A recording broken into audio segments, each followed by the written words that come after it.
Hoy! Magsaing ka. Narito. Ano ho ang inirereklamo? Sino nirereklamo mo, Rose Ann? Giselle po ang hipag ko pong hilaw. Hipag mong hilaw. Ang pangalan ay si Giselle. Bakit? Anong problema?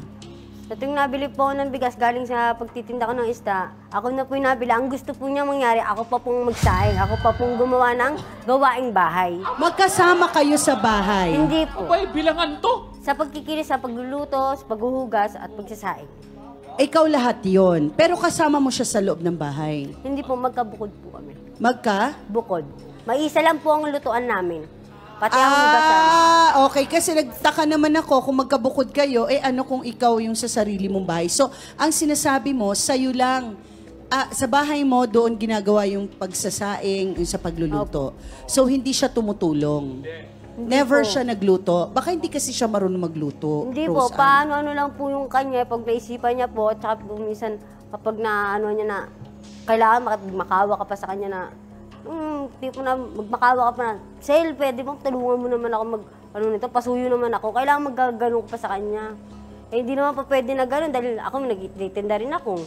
Ano ba usapan nyo kasi sa simulat sa pool? Ang usapan po namin, Sel, dito ko na lang magluto at dito ko na lang maghugas. Dito na rin kayo kumain sa bahay. Ikaw nag-alok nito, okay. Opo. Ang akin lang, tulong-tulong na lang tayo para sa atin din yun eh. O gano'n na kayo katagal na ganyan nang nag-usap kayo?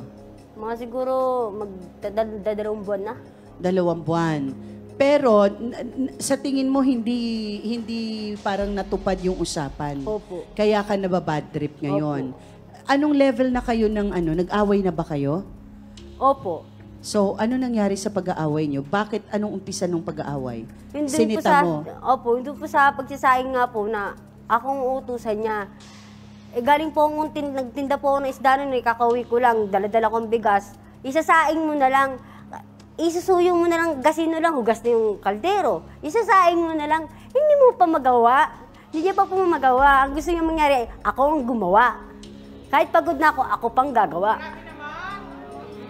Eto na, siya ang kaibigan naman ni Giselle na nagsasabing walang katotohanan ang mga paratang ni Rose Ann.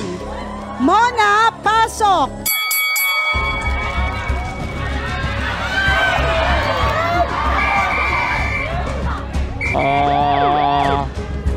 Tama na muna yan. Tama na yan. Mona, hindi ba talaga gumagawa ng gawaing bahay ang kaibigan mong si Giselle? Tawanan yung binibintang po niya, yung mga sinasabi niya. Walang katotohanan. Okay, so sa tingin mo, saan nag-ugat ang problema kung kung walang katotohanan ang mga paratang ni Rose Ann kay Giselle? Ewan ko po dyan kung anong niyan, hinihumutok Ang niya. hirap kasi sa'yo, hindi mo pa nakikita. Magawa ka na agad ng aksyon. Hindi ko nakikita talaga, sure ka?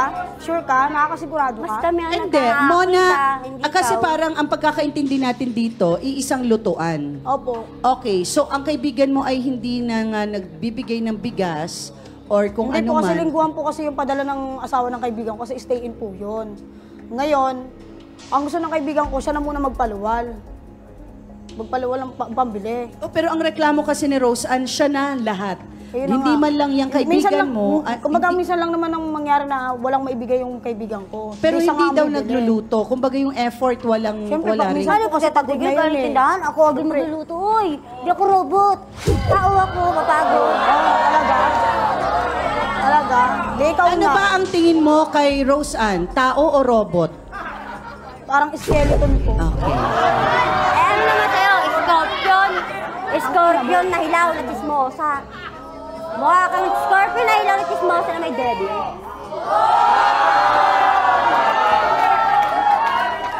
Yun bang pagkain mo sa bahay niyo, Rose Ann? Yung lahat ng niluluto niyo, sakop yung mga anak Opo. na.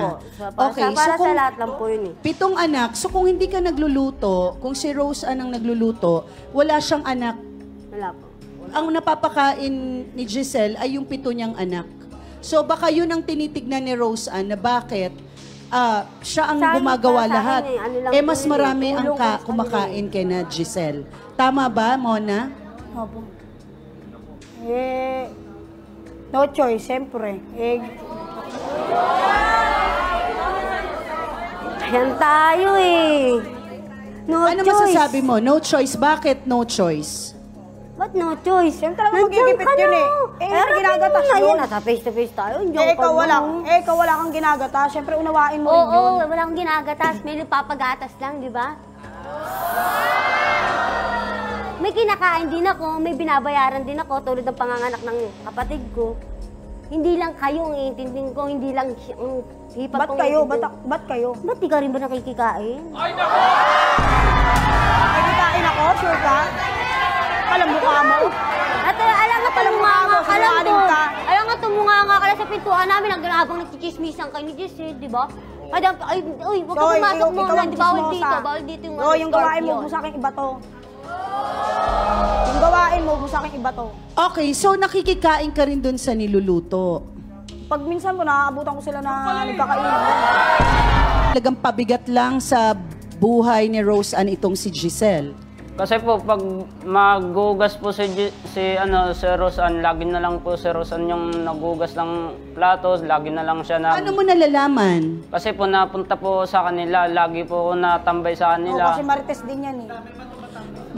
Bakit ka... Hindi, kasi kakaiba ngayon to, lalaki naman, ano? Magkaibigan kayo. Opo, kaibigan po kami. Best friend po kami. Kaibigan din siya ng asawa ko. Kumbaga, pag minsan nasama Barkada kayo, tropa. Okay. Tropa ninyong mag-asawa. So, kaya nakikita mo lagi na si Rose Ann lahat. Opo, si Rose Ann po nabili ng bigas. Lahat sa kanya Kahit inaasa. pagtutulong, hindi mo ba? Wala na pong ginawa sa buhay yan si Giselle, kundi magpasarap buhay lang. Ano masasabi mo doon, Mona? Bakit ka na... Talaga ba? Bakit ka nagigigil kay Mark? Nakakaurot yung mukha. Masyadong papansin. Papansin lahat. Okay, Mona, Buraot din naman yan. ano no? Buraot din naman yan. Okay, so buraot. Ano yung buraot? Nanghihingi, palahingi po yan. Abang-abang din, abang-abang. Oo, pero 'di ba, syempre kaibigan siya eh. Okay lang siyang kumain, no? Oo Kaya daw. naman po Din sa naman lahat, po ako ang eh. akin lang, makisama ka. Makitungo ka ng kahit anong bagay. Makibagay ka na lang kahit di ka makisama. Makisama? O bakit? Kaibigan Ako mo, wala okay lang, akong hipag mo pakikisama, sa'yo, hindi marunong okay. lang akong makibagay. Ako Galing nga na, din, no? naghugas nga din ako sa kanila eh. Pasarap buhay lang yan si Giselle eh. So ikaw ba, Mona, since nakikikain ka, nakikihugas ka rin ba? Opo, nakikisama rin naman ho ako. Hindi naman ako kumakain ako sa kanila, hindi ako gumagalaw. Siyempre, nahihiya rin ako, di ba? Bakit parang karinderya na tong bahay ni Pero Rose hindi naman Ann? po ako madalas na Bukas na kumakain sa kanila. Pag natatiming na lang naman po, Nagpadala nga yung asawa ni Giselle, hindi man lang bumili ng bigas. Di bumili lang ng ulam. Di man lang makabili. Nako. Ayan, ano masasabi mo, Mona? Tao, talagang chismoso ka. Eh, bakit na Wala man, kinakampihan ko lang tong kaibigan ko. Ayan, siya gumagastos, chismis naman yung hipag niya.